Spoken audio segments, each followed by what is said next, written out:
Hi guys, welcome back to my channel. So ತುಂಬ ದಿವಸಗಳಾದ ನಂತರ ನಿಮಗೆ ನಾನು ಈ ಶಾರ್ಟ್ ವ್ಲಾಗ್ನ ಅಪ್ಲೋಡ್ ಮಾಡ್ತಾ ಇದ್ದೀನಿ. ಸೊ ಇದು ಆಲ್ಮೋಸ್ಟ್ ಒಂದು 15 ಡೇಸ್ದು ಎಲ್ಲ ಕ್ಲಿಪ್ಸು ಆ್ಯಡ್ ಆಗಿದೆ.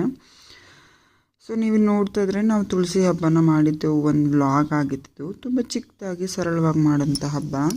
ಅದಾದಮೇಲೆ ಕಾರ್ತಿಕ್ ಪೌರ್ಣಮಿ ಬಂದಿತ್ತಲ್ಲ, ಸೊ ಅದಕ್ಕೆ 365 ದೀಪನ ಹಚ್ಚಿ ಶಿವನ ದೇವಸ್ಥಾನದಲ್ಲಿ ಸಾಯಂಕಾಲದ ಹೊತ್ತು ಮಾಡುವಂಥ ಒಂದು ಪೂಜೆ, ಅದನ್ನು ಕೂಡ ಮಾಡಿದೆ for the first time. And ಅದಾದಮೇಲೆ ಆ್ಯಸ್ ಯೂಶ್ವಲ್ ಹೆಣ್ಮಕ್ಳ ಒಂದು ಬೇಸಿಕ್ ರೊಟೀನು, ಪಾತ್ರೆ ಕ್ಲೀನ್ ಮಾಡ್ಕೊಳ್ಳೋದು, ಬಟ್ಟೆಗಳನ್ನು ಕ್ಲೀನ್ ಮಾಡ್ಕೊಳ್ಳೋದು. ಸೊ ನನ್ನ ಜೀವನದಲ್ಲೂ ಅದು ಒಂದು ತುಂಬ ಇಂಪಾರ್ಟೆಂಟ್ ರೋಲ್ನ ಪ್ಲೇ ಮಾಡುತ್ತೆ ಅಂತಲೇ ಹೇಳ್ಬೋದು. ಅದಾದ ನಂತರ ಮತ್ತೆ ಸಂಡೇ ಬಂದು ನಮ್ಮ ಮನೆ ಹತ್ರ ಒಂದು ಪಾರ್ಕಲ್ಲಿ ಮಕ್ಕಳಿಗೆ ಜಿಮ್ನಾಸ್ಟಿಕ್ಸ್ನ ಹೇಳ್ಕೊಡ್ತಾರೆ. ಸೊ ಸಣ್ಣ ಮಕ್ಕಳಿಗೂ ಕೂಡ ಹೇಳ್ಕೊಡ್ತಾರೆ.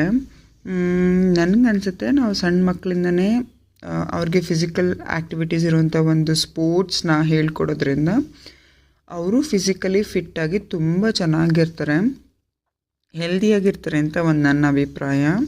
ಆ್ಯಂಡ್ ಇದೊಂದು ಕಾಲಭೈರವ ಜಯಂತಿಗೆ ಕೂಷ್ಮಾಂಡ ದೀಪ ಅಂತಾರೆ, ಗೊತ್ತಾ ಅದು. ಅದಾದಮೇಲೆ ಏರ್ಪೋರ್ಟ್ಗೆ ಹೋಗಿದ್ದೆ, ಅಲ್ಲಿ ಒಂದು hot filter coffee plus Maddur vada. ಅದಾದಮೇಲೆ ಒಂದು ಆ್ಯಸ್ ಯೂಶ್ವಲ್ ನೀವು ಯಾರೇ ಏರ್ಪೋರ್ಟ್ಗೆ ಹೋದರೂ ಇದನ್ನೆಲ್ಲ ಅಪ್ಲೋಡ್ ಮಾಡುವಂಥ ಒಂದು ಬೇಸಿಕ್ ಕ್ಲಿಪ್ಸ್ ಅಂತಲೇ ಅನ್ಕೊಬೋದು.